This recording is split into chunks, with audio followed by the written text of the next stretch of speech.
Protein merupakan salah satu nutrisi yang penting untuk kesehatan tubuh karena protein berfungsi juga untuk mengatur metabolisme dan membantu mensuplai oksigen ke seluruh organ penting. Nah, kalau berbicara tentang metabolisme tubuh, penyerapan tubuh atau absorpsi di dalam tubuh, kemudian suplai oksigen di dalam tubuh, kemarin kita sudah membahas banyak sekali tentang manfaat kesehatan yang diperoleh dari beberapa suplemen atau herbal tertentu ya, tentunya dari produk Tiens ya. Nah, hari ini ternyata protein juga bermanfaat untuk metabolisme tubuh dan suplai oksigen di dalam tubuh. Jadi Bapak dan Ibu sekarang sudah tahu secara umum protein itu sebetulnya berfungsi buat apa ya. Kita akan lanjutkan. Sumber dari protein itu sebetulnya dari mana saja. Nah, Bapak dan Ibu mulai dari hari ini atau mungkin sudah ada yang tahu sumbernya dari mana, sekarang kita hanya mengulang saja. Sumber protein itu ada dua, ada dari hewani atau dari nabati atau tumbuhan. Nah, kalau dari tumbuhan, biasanya kita bisa menemukan yang bisa kita konsumsi sehari-hari itu dari kacang-kacangan, kemudian dari tahu, tempe, ya itu dari tumbuhan, dan dari sayuran pun ada beberapa yang mengandung protein. Nah, lalu bagaimana dengan sumber lainnya? Misalkan dari hewan ya, dari hewan itu bisa dari ikan, kemudian dari telur, dari daging dan sejenisnya.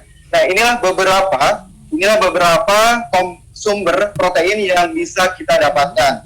Jadi tidak hanya terfokus ke satu sumber. Jadi kalau misalkan ada yang alergi kacang, nah itu boleh dicari alternatif lainnya yang bisa menggantikan sumber tersebut. Begitupun dengan sumber protein lainnya. Kalau misalkan alergi dengan telur, maka jangan dikonsumsi telurnya, tapi silakan cari alternatif lain yang bisa menghasilkan protein. Ya, misalkan dari ikan atau dari ayam. Nah, jadi sekarang Bapak dan Ibu sudah tahu ya, mana sumber protein yang dari hewan, mana sumber protein yang berasal dari tumbuhan ya atau tanaman. Nanti salah satunya ada di produk kita. Nah, selanjutnya, kalau kita sudah tahu tentang sumber protein, manfaat secara umum, ya, protein itu apa sih dan kenapa kita harus konsumsi protein? Tadi kita sudah tahu di awal bahwa protein sebagai salah satu nutrisi yang dibutuhkan oleh tubuh yang membantu metabolisme dan mensuplai oksigen di dalam tubuh kita ya.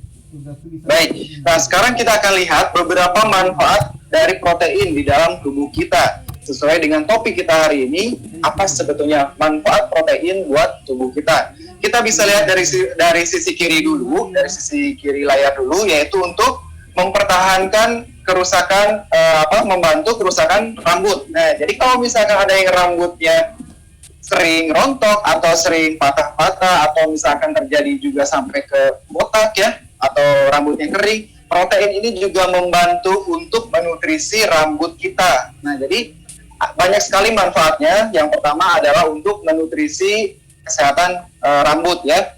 Kemudian juga yang keduanya slow down aging process, menunda proses penuaan. Nah, jadi kalau misalkan ada Bapak dan Ibu yang mau mempertahankan dari sisi keawetan wajahnya, kemudian kulitnya nggak mau cepat keriput. Nah, jadi protein inilah yang diperlukan oleh tubuh. Salah satu fungsinya adalah menunda proses penuaan. Kemudian juga mengontrol kadar gula di dalam tubuh, apalagi yang mempunyai riwayat diabetes. Nah, kemarin juga saya mau sempat berbagi cerita juga, ada distributor yang sharing dengan saya, di mana kliennya itu mempunyai riwayat diabetes. Kalau nggak salah Bapak Kaharudin ya waktu itu ya. Beliau juga saya sarankan untuk salah satunya konsumsi produk kita yang kaya akan protein. Dan itu sangat membantu sekali Bapak dan Ibu untuk mengatur kadar gula di dalam tubuhnya ya. Baik yang normal ataupun anormal. Anormal dalam artian sudah terkena penyakit degeneratif, salah satunya diabetes. Nah, kemudian apalagi manfaatnya nih Mas Walid tentang protein ini? Nah, ternyata protein ini yang tadi sudah disebutkan membantu metabolisme di dalam tubuh dan juga ternyata bukan hanya di organ tertentu, tapi juga ke tulang. Nah, ternyata ke tulang ini berhubungan juga dengan proses pertumbuhan. Jadi banyak sekali ya Bapak dan Ibu manfaatnya. Baru 4 saja, ternyata penjelasannya sudah banyak luar biasa dari protein ini. Kemudian juga selain dari metabolisme untuk tulang, ternyata manfaat lainnya yaitu untuk mempertahankan massa otot. Nah, Mungkin bagi para gymmers atau yang sering fitness, ini nggak akan lepas konsumsi dari protein. Mungkin bagi yang mau sering gedein ototnya ya, otot mau di paha, di lengan, nah itu biasanya konsumsi protein ini sangat dibutuhkan setiap harinya. Karena memang ada manfaat dari protein itu untuk mempertahankan massa otot. Kemudian membantu juga untuk mengidealkan berat badan, baik itu meningkatkan berat badan atau menurunkan berat badan. Jadi memang ini protein di sini adalah untuk membantu berat badan yang ideal ya. Mungkin nanti kalau misalkan ada yang mau program diet atau program untuk meningkatkan berat badan, protein ini memang harus ada salah satunya untuk menunjang program tersebut.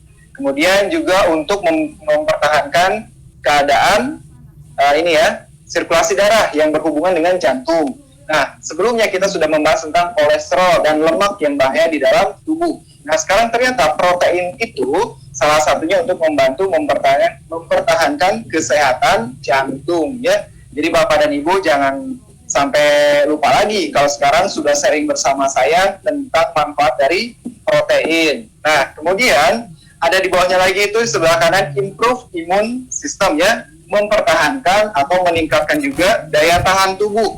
Nah, apalagi saat ini di pandemi ini kita yang harus menjadi concern adalah sistem daya tahan tubuh ya, atau kekebalan daya tahan tubuh. Nah, jadi protein ini selain dari manfaatnya tadi mulai dari rambut, kemudian massa otot, juga buat ideal berat badan, kesehatan jantung, ternyata sangat bermanfaat untuk mempertahankan daya tahan tubuh kita atau sistem imun ya, antibody ya di dalam tubuh kita. Kemudian selanjutnya adalah selain mempertahankan atau meningkatkan daya tahan tubuh, juga protein bermanfaat sebagai penyeimbang hormon di dalam tubuh kita. Nah, kalau kemarin banyak sekali yang konsultasi, yang sharing dengan saya tentang jerawat ya.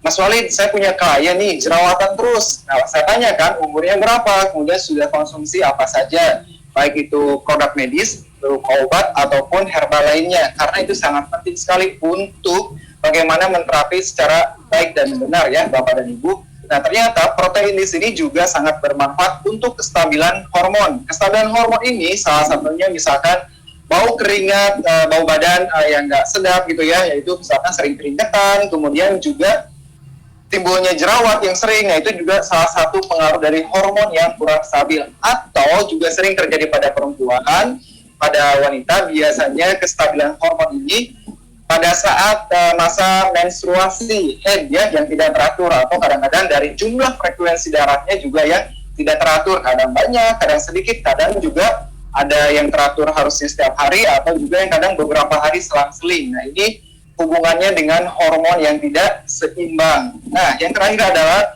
membuat kulit kita sehat. Nah, sudah tahu ya kalau spirulina mengandung beberapa zat antioksidan seperti flavonoid, saponin, dan sejenisnya ya. Dan yang paling penting adalah ada yang namanya itu zeaxanthin. Nah, itu kandungan dari beberapa nanti produk yang akan kita bahas. Ternyata protein juga bermanfaat untuk kesehatan kulit. Nah, Bapak dan Ibu, ini sangat bermanfaat dan saya sangat concern sekali, sangat perhatian sekali terhadap beberapa manfaat dari protein ini. Otomatis saya juga ingin awet muda tadi ya, ingin rambut saya tetap sehat. Intinya semua badan saya juga sehat, karena saya berharap dan Bapak Ibu Diens dimanapun berada pasti punya harapan ingin sehat lebih lama lagi dan selamanya kalau bisa ya, dan terjauh dari penyakit, di mana merupakan salah satu konsep atau tujuan dari dinamika hidup sehat. Nah, Bapak dan Ibu, itulah beberapa manfaat yang sangat luar biasa dari protein. Sekarang kita akan lanjutkan dari, setelah kita tahu tadi manfaat dari protein, kemudian kita tahu tujuannya kemana sih protein kalau kita konsumsi secara baik dan benar, dengan tentunya dengan dosis atau takaran yang pas ya, Bapak dan Ibu. Nah, sekarang kebalikannya. Bagaimana kalau misalkan Bapak dan Ibu kekurangan protein? Nah, makan telurnya jarang, konsumsi dagingnya juga jarang, nggak suka sayuran, nggak suka kacang-kacangan karena alergi, kemudian juga minum suplemen juga enggak, olahraga enggak. Nah, inilah yang akan terjadi kalau misalkan kita kekurangan protein. Ada beberapa tips atau beberapa informasi yang saya dapatkan, cuma saya rangkum saja menjadi 8, dan materi ini sebetulnya sudah diupload di medsos kita, di media sosial kita, yaitu di Instagram. Jadi Bapak dan Ibu nanti kalau ada yang mau materi tentang seputar kesehatan, silakan untuk follow Instagramnya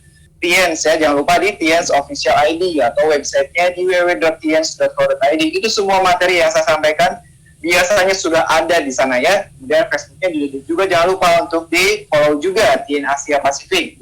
Nah itu juga nanti kalau ada yang mau ditanyakan juga boleh ke customer service-nya terkait materi atau tentang produk ya. Boleh di 0813 1439 3232 gitu ya. Baik, kita lanjutkan lagi nih. Tadi sudah tahu manfaat utamanya, kemudian kita sudah tahu juga tadi apa? Beberapa manfaat dari konsumsi protein atau protein di dalam tubuh kita. Banyak ya, mulai dari ujung kaki sampai ujung rambut ya, manfaatnya luar biasa. Nah, sekarang kebalikannya, bagaimana kalau Bapak dan Ibu kekurangan protein? Itu yang jadi pertanyaan. Karena kita tidak tahu ya,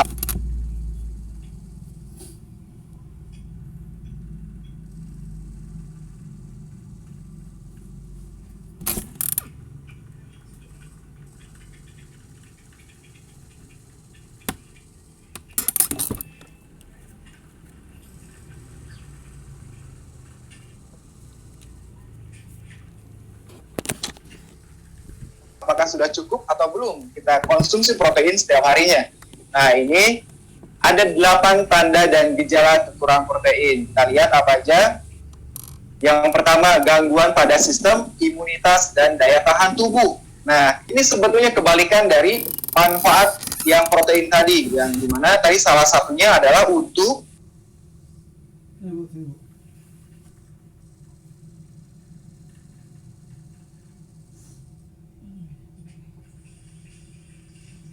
meningkatkan daya tahan tubuh. Nah, sekarang kebalikannya, kekurangannya ternyata dapat mengganggu sistem imunitas. Biasanya kalau yang kekurangan protein tidak cukup di dalam tubuh kita, biasanya mudah gampang pilek, kemudian mudah juga terjadinya diare atau terinfeksi dengan hal-hal yang lain, misalkan dari virus, dari bakteri, dari kuman, dan hal-hal yang zat asing yang berbahaya buat tubuh kita. Nah, ini berkaitan dengan sistem daya tahan tubuh. Nanti kita akan bahas ya, kenapa ada kaitannya dengan sistem imun. Yang kedua adalah gangguan pada proses pertumbuhan dan perkembangan pada anak atau sering disebut dengan stunting. Bapak dan Ibu tadi sudah tahu bahwa salah satu manfaatnya adalah bermanfaat untuk pertumbuhan dan metabolisme pada tulang. Nah, kalau berbicara tentang tulang, pastinya tulang itu untuk proses pertumbuhan juga sangat bermanfaat untuk persendian dan sejenisnya ya. Nah, di sini sangat berpengaruh sekali kalau kekurangan protein itu menghambat pertumbuhan proses perkembangan dan pertumbuhan pada anak ya, apalagi di masa usia pertumbuhannya. Ini sangat tidak disarankan untuk kekurangan protein.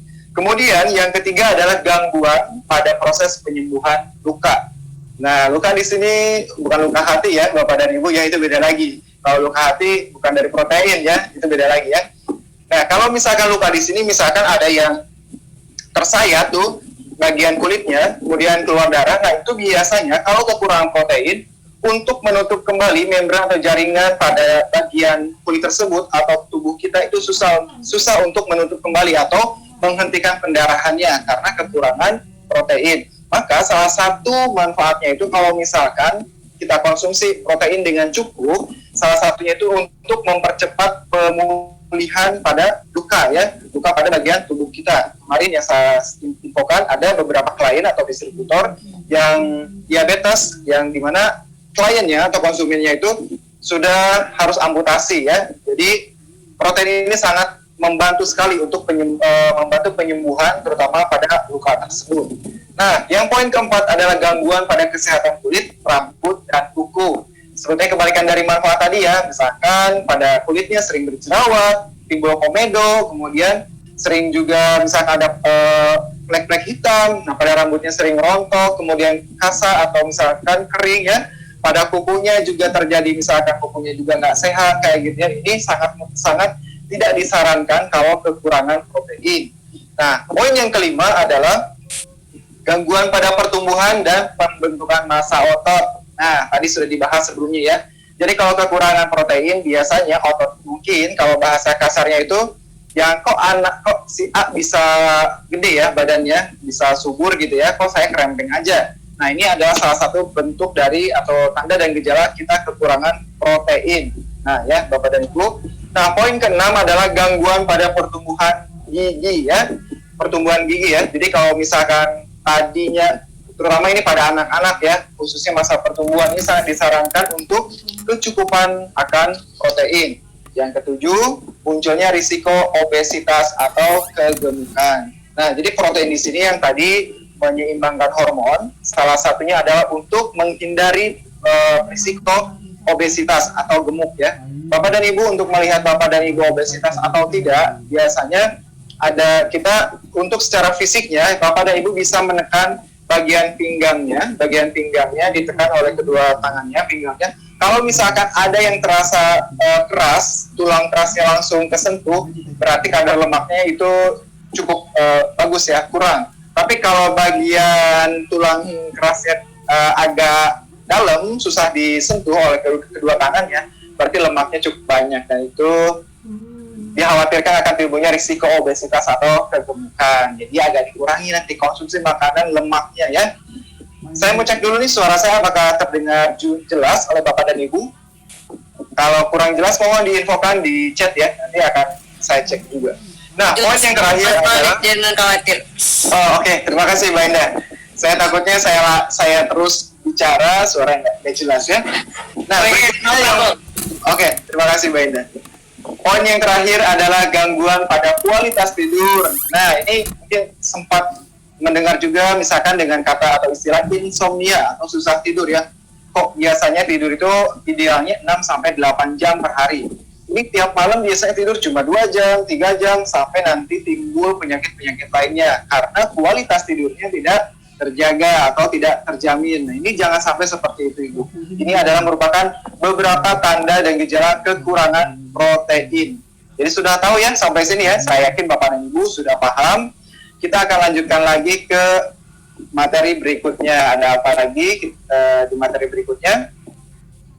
Nah, sekarang kita akan fokus nih ke salah satu sumber protein yang berasal dari tumbuhan atau tanaman ya. Jadi dari hewan saya nggak bahas, tadi sudah sekilas bisa dari ayam, bisa dari telur, daging, dan sejenisnya. Sekarang kita akan fokus ke sumber protein yang berasal dari hewan, dari tumbuhan, maaf. Nah, dari tumbuhan ini yang saya ambil adalah spirulina. Nah, Bapak dan Ibu mungkin sudah tahu ya, spirulina ini merupakan nama generik atau nama umum dari salah satu ganggang atau alga. Nah, ini ada salah satu referensi yang saya ambil dari Harvard, Kesehatan Harvard, di mana spirulina merupakan atau diklasifikasikan sebagai cyanobacteria atau ganggang biru yang ada kehijau-hijauan, di mana bukan merupakan sumber protein yang pertama digunakan, tapi ini sudah lama sekali, berabad-abad. Bapak dan Ibu bisa bayangkan ya, kalau berbicara berabad-abad berarti bukan berbicara puluhan tahun, tapi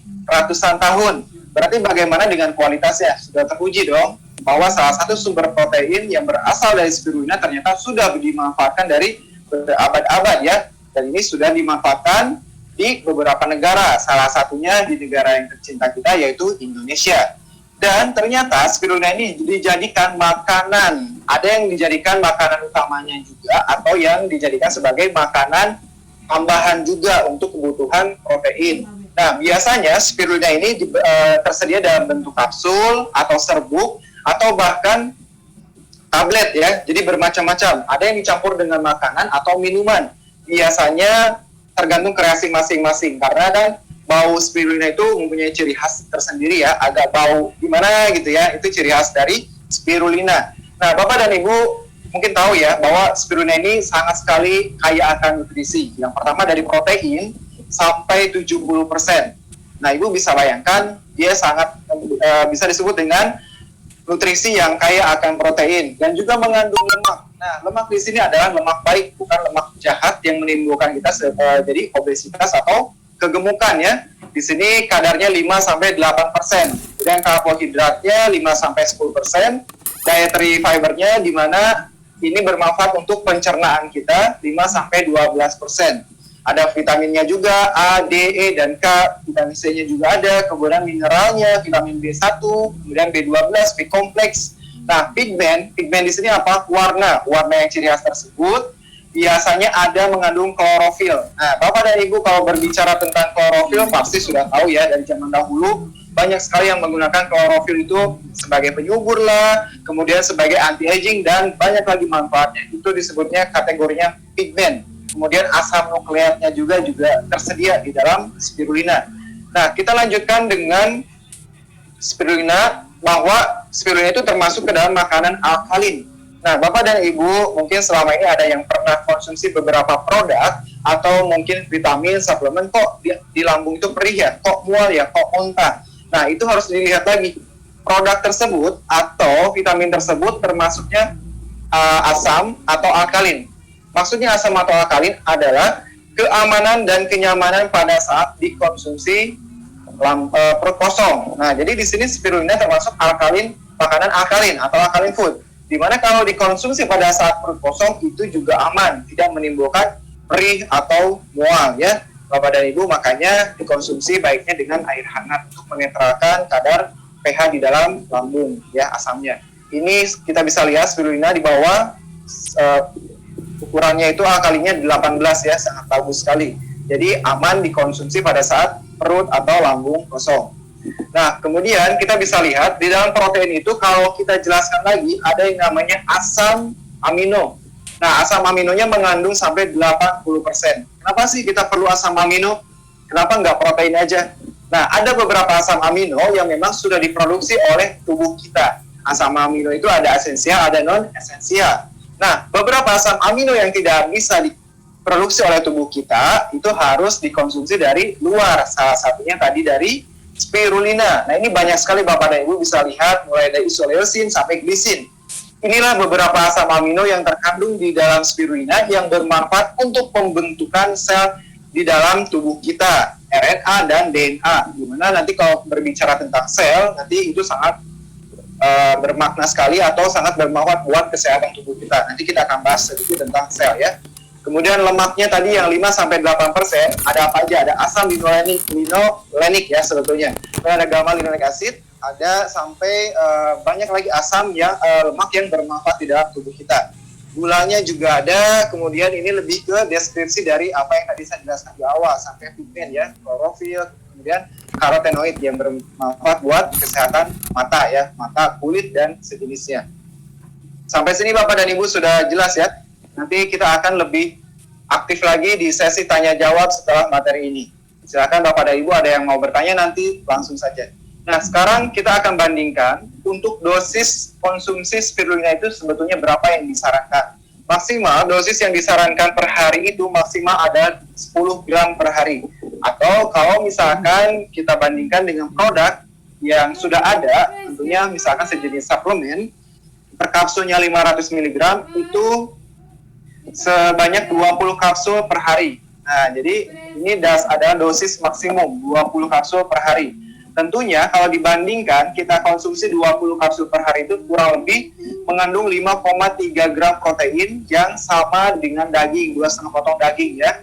Kemudian mengandung zat besi juga dan mengandung juga beta karoten yang kaya akan vitamin A. Nah, dibandingkan dengan 10.800 mikrogram dari carrot atau misalkan carrot ya. Kemudian juga vitamin B12, B2 sampai dietary fibernya. Nah, jadi inilah perbandingan kita konsumsi mulai dari 10 kapsul sampai 20 kapsul per hari untuk spirulina. Kita lanjutkan lagi, ini beberapa deskripsi asam amino, perbandingan dari spirulina dengan chlorella, dengan soybean juga, kacang kedelai, kemudian dengan daging, dengan telur, dengan ikan. Nah, yang paling kanan FAO-nya adalah standar yang harus memenuhi ya, atau direkomendasikan atau persentase untuk kebutuhan asam amino. Kita bisa lihat Bapak dan Ibu untuk spirulina dibandingkan dengan jumlah yang lain, itu yang paling mendekat dan paling lengkap adalah dari spirulina. Kita bisa lihat contohnya yang disarankan 4,2% untuk isoleucin. Nah, kita bisa lihat perbandingannya. Untuk spirulina 3,25 sampai 3,9. Chlorella 5,5%, sangat ini melebihi ya. Kemudian soybean-nya atau kacang kedelainya juga 1,80%, ini kurang. Kemudian dari daging 0,93%, ini kurang juga. Dari telur 0,7%, sangat kurang juga. Kemudian fish dari ikan 0,83%. Jadi kalau kita bandingkan dengan spirulina, mulai dari isoleucin sampai valine-glycine, itu yang paling mendekati adalah spirulina. Jika dibandingkan dengan yang lain dan menyesuaikan dengan FAO-nya, ya, Bapak dan Ibu bisa lihat di sini.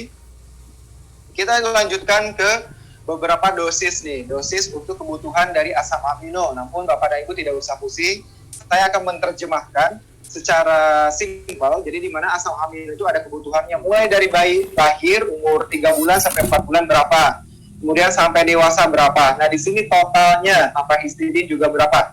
Ini adalah sumber yang direkomendasikan dari WHO. Nah Bapak dan Ibu, WHO itu sudah tahu ya, Badan Kesehatan Dunia merekomendasikan kebutuhan akan asam amino untuk kita konsumsi mulai dari lahir atau infant sampai dewasa. Nah ini ada beberapa referensi untuk kita. Jadi memang kita perlu untuk konsumsi yang namanya asam amino.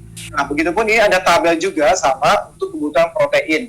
Mulai dari umur 0 bulan sampai setengah bulan, sampai menyusui dan hamil ya. Trimester pertama berapa, trimester kedua berapa, kemudian trimester ketiga berapa. Nah, Bapak dan Ibu, ini kaitannya dengan dosis. Jadi kalau kemarin ada yang sempat konsultasi dengan saya gitu ya, kemudian sempat juga bertanya, Pak, kenapa sih setiap orang dosisnya berbeda? Ya jelas berbeda Bapak dan Ibu, tidak mungkin sama. Contohnya kalau misalkan anak sama-sama umur 6 tahun, berat badannya misalkan yang satu 20 kilo, yang satu 35 kilo, tentunya saya akan memberikan rekomendasi dosis dari setiap produk itu berbeda. Ini kenapa? Ini jatuhnya dengan terapi atau terapeutik obat atau misalnya terapeutik zat aktif yang terdapat dalam suatu produk, supaya menimbulkan atau memberikan respon di dalam tubuh kita ya, tentunya respon yang baik dan bermanfaat ya. Jadi inilah tujuannya rekomendasi dosis yang harus kita perhatikan. Jadi Bapak dan Ibu jangan hanya asal tahu produk, tapi harus tahu juga bagaimana cara memberikan rekomendasi dosis yang baik dan benar. Setidaknya yang umumnya sudah tahu ya. Kita lanjutkan lagi, ini ada beberapa support jurnal atau jurnal yang menunjukkan bahwa ternyata spirulina ini selain dari tadi yang kita sudah jelaskan, wah ternyata bermanfaat buat imunitas, bermanfaat buat daya tahan tubuh, bermanfaat buat kardiovaskular atau kesehatan jantung. Ternyata itu bukan dari saya saja Bapak dan Ibu. Ini banyak sekali jurnal yang saya ambil yang update minimal 5 tahun ke belakang. Ternyata banyak sekali penelitian yang mengutarakan atau mengungkapkan bahwa memang spirulina ini selain dari bermanfaat untuk sistem imun juga menghambat pertumbuhan sel kanker di dalam tubuh kita. Bapak dan Ibu, sebagai manusia pasti ada yang namanya sel. Nah, sel itu ada yang aktif, ada yang tidak aktif. Nah, salah satu fungsi spirulina adalah mengaktifkan sel baik yang tidak aktif dan menonaktifkan sel kanker tadi ya, seperti itu. Kemudian ada juga jurnalnya yang lain, nanti Bapak dan Ibu bisa baca, nggak apa-apa. Nah, ini ada jurnal juga yang menunjukkan bahwa spirulina menunjukkan manfaat yang sangat efektif untuk membunuh sel kanker di dalam tubuh dan juga sebagai pengatur hormon di dalam tubuh dan juga sebagai untuk pengatur kestabilan sirkulasi darah. Nanti Bapak dan Ibu bisa baca jurnal ini, dan ini bukan jurnal saya tentunya ya, jurnal dari farmasi. Ini saya ambil dari tahun 2017.